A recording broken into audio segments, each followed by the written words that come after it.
لا إله إلا الله لا إله إلا الله لا إله إلا الله. How to deal with feelings of frustration, shame, or self-judgment with the self when having a hard time internally with emotions or thoughts. You have to kind of see also, I would say you have to see where those are coming from in your muhasaba. Where is self-judgment coming from? First of all, where is the frustration? What's the cause of your frustrations? Is it the shame?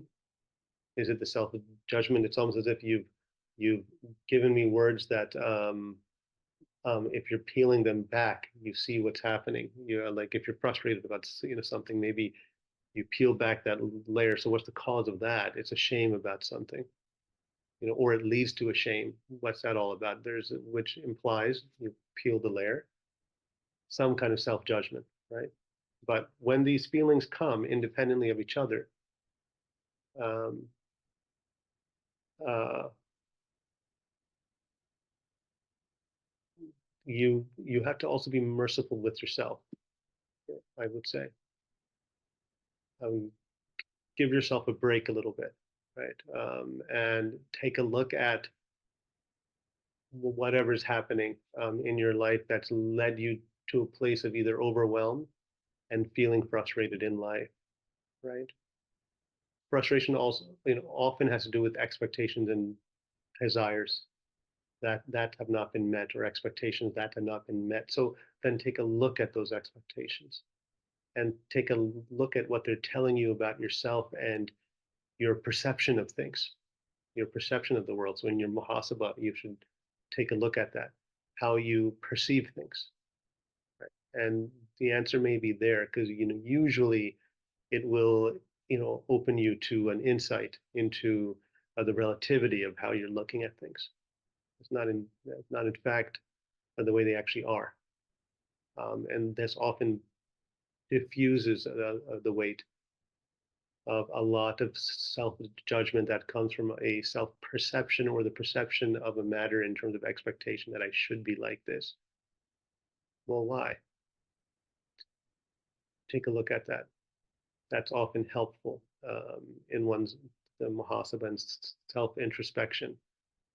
Um, why do you have to self-judge in this way? Why are certain actions leading you back to shame? So what's happening there in terms of your sense of worth? When do you feel worthy actually? When you're busy and you are very active in things, and when you cannot meet those active goals, you feel then again, you know, worthless or less worthy. Why is that? Right? I often say, well, I mean, first just contemplate that in the silence. Like, why is that? What's caused you um, to believe that? That's in modern in contemporary parlance, this is what's being revealed or unveiled is a self-limiting belief, right? Which holds you back and keeps you in these states. Even if it this kind of fear-based relationship with yourself helped you accomplish tasks, perhaps it's no longer healthy. And so usually when someone has these overwhelming feelings of frustration and shame and self-judgment, understand that you have been living in a fear-based relationship with yourself and your life. One should take a look at this in your muhasaba.